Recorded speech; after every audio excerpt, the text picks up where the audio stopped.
What is going on, guys? Welcome to another WordPress theme tutorial.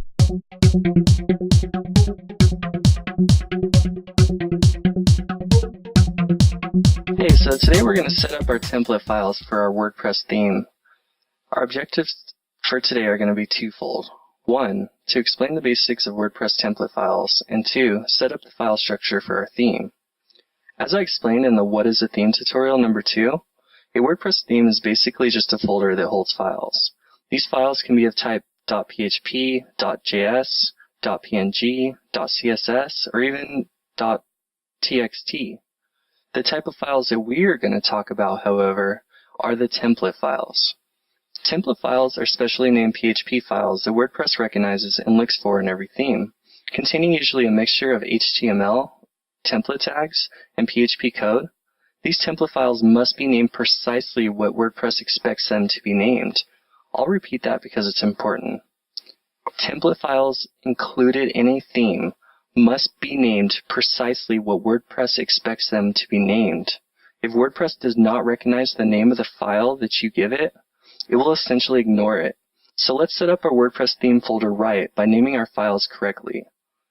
Let's set up our WordPress theme folder using every single template file that WordPress recognizes, so that way we can utilize all of its amazing features. Below in the description is a link to the folder containing all the blank files that we'll be using, named appropriately.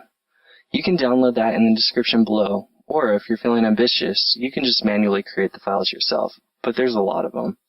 Here's what your folder should look like.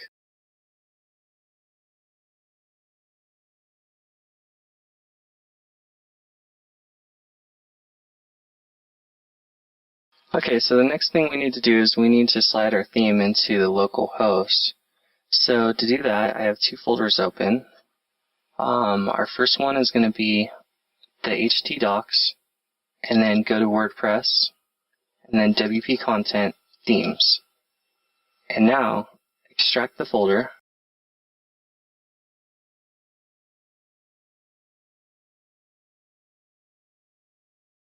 and slide that on into our theme folder.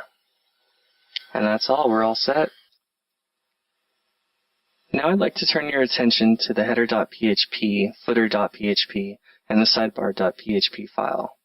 These template files are called template partials because they are meant to contain only part of the entire web page. Using template partials speeds up development time because you can include the entire template partial in a theme file with only one line of code. We'll learn about that a little later.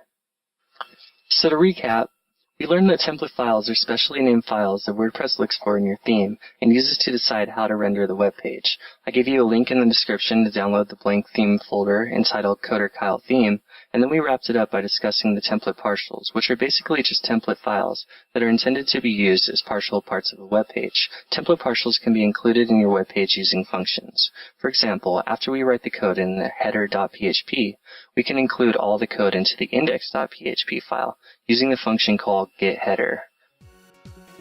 In the next video, we'll be setting up our style.css file, namely the header of it, so stay tuned.